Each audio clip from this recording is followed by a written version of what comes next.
The monk subclasses, oh, the monk subclasses, so full of flavor and fun theming. They are just dripping with personality, and that's awesome. But not all of these punchy boys are created equally, so it's my job to make them both mechanically viable and, more importantly, fun. Quick side note, I made this video on how to buff base monk. I will be using my buffed monk as a base as opposed to the one you can find in the player handbook, because that one is lame. I recommend watching that video first. I think it's pretty good, but do what you want. So if something seems off and you have questions with what I am saying about base monk's abilities, the answer probably lies in that video.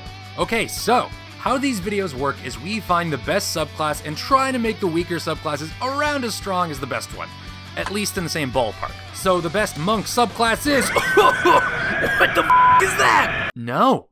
Just no. We are not using that as our benchmark. I hate it mechanically, thematically, maybe even spiritually. This is a poorly made mess that is probably too strong to work with my buffed monk anyway. Wait, am I getting nerfed? So I can't use this wonky subclass as my benchmark. So what's the next best subclass? Dragon monk, I guess? But that still has some issues with it. Okay, instead let's find the worst subclass to see how big the power gap is. And that subclass is... Oh, that's really bad. I don't know if I can fix that. Can I get an easier one to fix, please? Okay, yeah, this I can handle, Sun Soul Monk, the monk that heard the word finger guns and just made that their identity. It's arguably the most anime monk subclass of them all. The whole idea of the subclass centers around that anime thing where you shoot lasers out of your hand.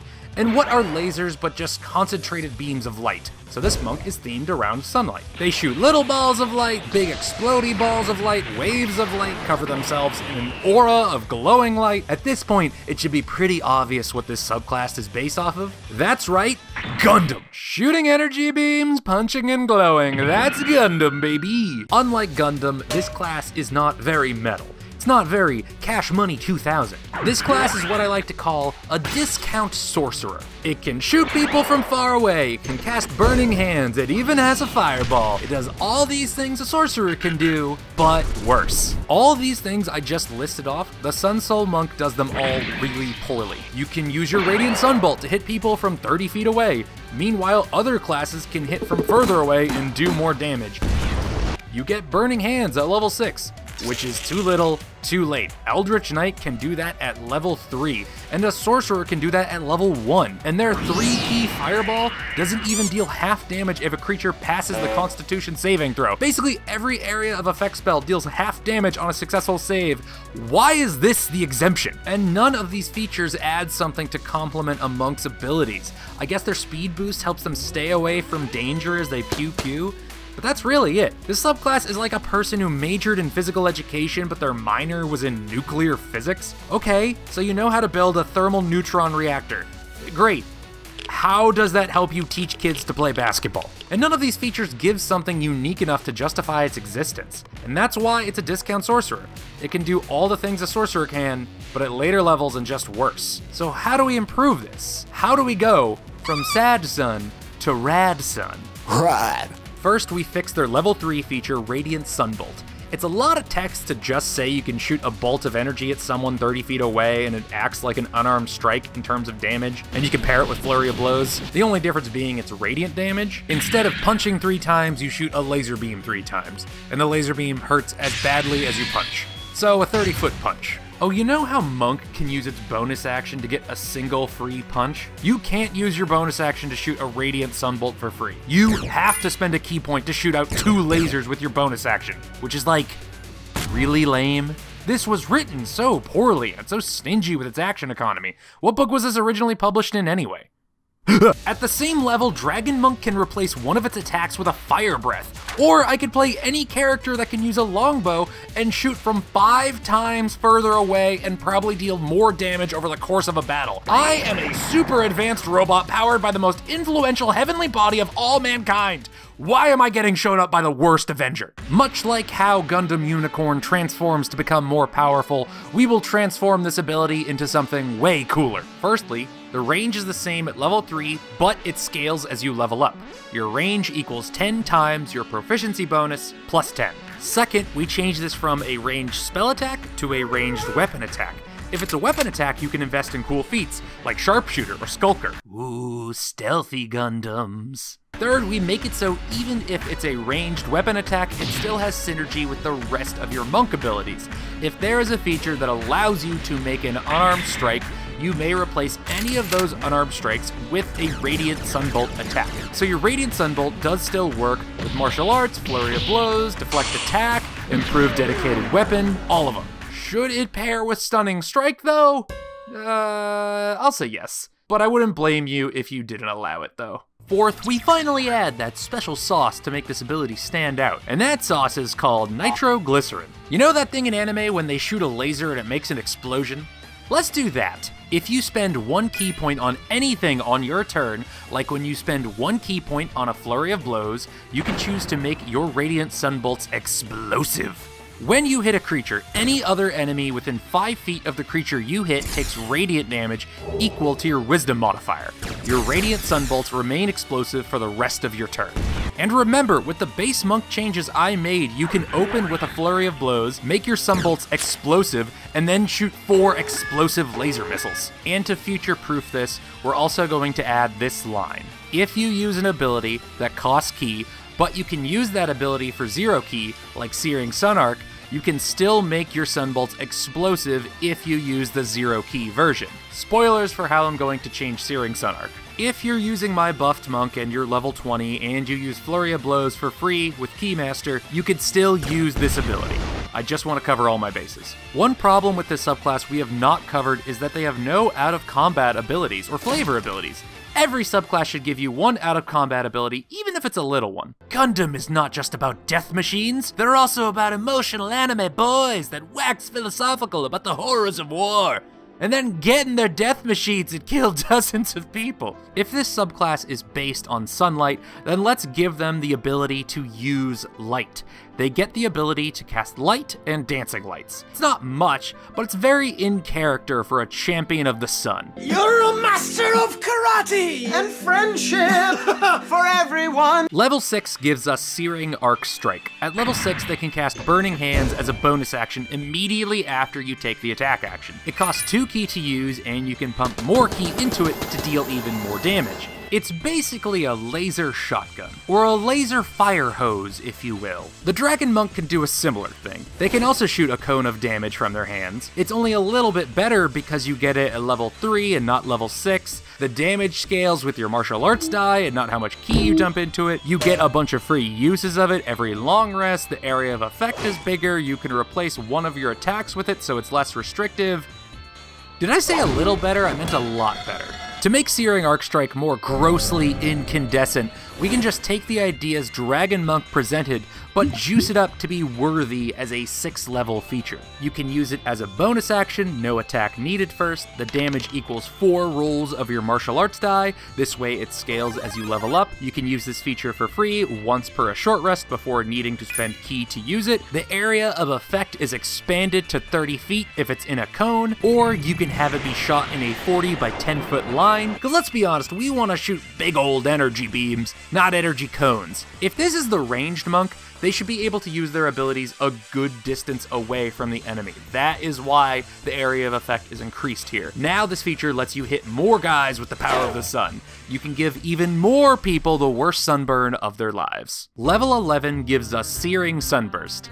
It's the 3 ki fireball I mentioned earlier. It normally deals 2d6 damage, but you can put ki into it to deal even more damage, up to 8d6 radiant damage. But if a creature passes the save, they take 0 damage, not half damage. So we will change it so they can take half damage even on a successful save. But still, this ability is whack. Whack. A sorcerer could do this 6 levels ago. This is not a monk subclass. This is a remedial wizard that got held back 6 times. Searing Sunburst doesn't bring much to the table and doesn't complement monk, so they can keep this ability, and we will also add something new for level 11. To get inspiration for this ability, I looked at what this subclass is truly based off of. The sun. And after hours of staring into it, I came back with many spots in my vision and an idea. Sunflare. It lets you use your action to throw out a ball of light 50 feet away from you that erupts into a blindingly bright explosion. Creatures within 10 feet of the explosion have to make a con save. On a failure, they take 3d6 radiant damage and are blinded until the end of your next turn. They take half damage on a successful save and are not blinded. You get 1 free use of this every long rest, and then it costs 4 ki. It's basically a flashbang, because what's more anime than disabling people with bright lights? Remember that time an episode of Pokemon gave kids in Japan seizures? That's real. Before we go any further, if you are enjoying the video, which I assume you are if you got this far, consider liking the video, subscribing, leaving a comment. Like, you could just slap your keyboard and have that be your comment, and that would be helpful. Or you could become a patron and help me play test stuff for videos like this. I work hard in these videos and I hope that shows. Any and all of that stuff just helps me pay rent, so thank you. Level 17 gives a sun shield. It lets you shine like the sun, giving you a shining, glowing aura, just like Shining Gundam. So what cool thing does this sun shield give us? Enemies take damage equal to 5 plus your wisdom modifier every time they hit you with a melee attack. Why is this the last thing they get? This is supposed to be the ranged monk, but it's rewarding you for getting into melee. I just want you to coach children's basketball. Stop giving the kids enriched uranium. You know what? I'm done with this. Flashbang. So let's add something that really complements this run and gun playstyle. And I have a simple yet effective change. Whenever your sun shield is active, you gain a fly speed equal to your walking speed. So that is a fly speed whenever you want. Dragon Sorcerer gets a similar ability, a permanent fly speed at level 14, so this is in line with that, but monks can zoom, because they are very fast at this level. Flying around the sky like a shooting star, burning away the darkness of the night with their wondrous radiance. You get a laser beam, you get a laser beam, everyone gets a laser beam! And I think with that, we have turned our discount sorcerer into something that will really make the weebs happy. So that's a Sun Soul Monk, and next time we There will- won't be a next time. Oh, hi, Mercy Monk. What's up? I'm more than just my subclass, sir. My name is Tris Cox, and I'm here to fire all the other monks. What? You can't fire all the monks? And why would you even do that? We need to tighten up the budget. We're losing too much money, especially after one of our locations was robbed. Your location was robbed? Yeah, it's that place near the beach. It mostly sells toolboxes. You haven't heard about it? I got some more toolboxes if you want. I got some more toolboxes if you want. Toolboxes if you want. Want to steal his stuff? Yes! I have not heard of this establishment. I basically own the guy who works there. It was a big hit to our bottom line, so I'm firing the monks, and also thousands of other employees. Thousands? You're firing thousands of people right before the holidays. Yes, right before the holidays. I'm firing them right before Humpback Whale Awareness Month, the time of year everyone refers to as the holidays. But it's supposed to be the most wonderful time of year. You know, goodwill toward men, peace on earth, big sea mammals. Yeah, well, 2023 has been rough. I guess they'll all have to pick themselves up by the bootstraps. The whales are the employees you fired. Both. Plus, I can't afford to be nerfed right now, and I could really use those buffs you made to Monk for this year's first quarter. Money has been tight, and that will really please our investors.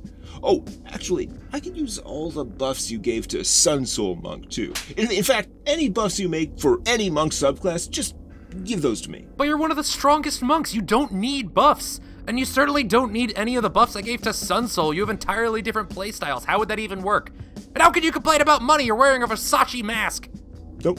No, I'm not. I can see the tag on it. It's brand new. Look, you're making a lot of money. Monks are very popular right now. So maybe you could take some of that vast excess of money and use it to take the financial hit instead of condemning thousands of people right before the holidays? At least a little bit? Well, you see, I view my employees the same way I view you. You aren't people. If you aren't making me money or making me more powerful, why should I bother? Looking forward to seeing those buffs on my desk by Monday, Boney. Ta-ta! It's Skelly. Well, I was almost cool. Guess I'll go back to being a disappointment. Hang on. I am not letting Posh My Chemical Romance win here. I am not giving him your buffs. You can keep them. Yes! Tris Cox is an evil scumbag, and I am not just gonna let him win. The monk subclasses will be buffed. This ain't over. I'm finally done, oh my god. I pulled a few all-nighters to get this done. Thank you to Demonac for helping me voice the Mercy Monk. He has his own YouTube channel filled with videos about tales from his D&D game. He's an awesome dude, awesome player to have at a D&D game, and even more awesome at telling his D&D stories. Check him out! If you enjoyed the video, consider liking the video and subscribing. Feel free to leave a comment if you think these changes were good or bad, or if you think I should have beat up Goku more. Commenting on this video not only helps me beat YouTube's confusing algorithm, but the feedback is genuinely helpful and helps me balance future things. If you would like to help even more, consider donating on Patreon. You can help me playtest stuff for future videos, including all the other monk subclasses, bard subclasses, and completely new stuff like Venom Warlock. Shout out to Panko6, Beefmaster, Copia, Manifestring, Nerd Enthusiast, Buddy B31, Hayden Tisthammer, Me Dead, Swami McGee, Volum, and Zethius. Thank you so much to these individuals and the others on Patreon for supporting me and making these videos possible. Also, shout out to my girlfriend who made me pancakes after I pulled an all-nighter editing this video, so thank you so much. She's the best. I love her.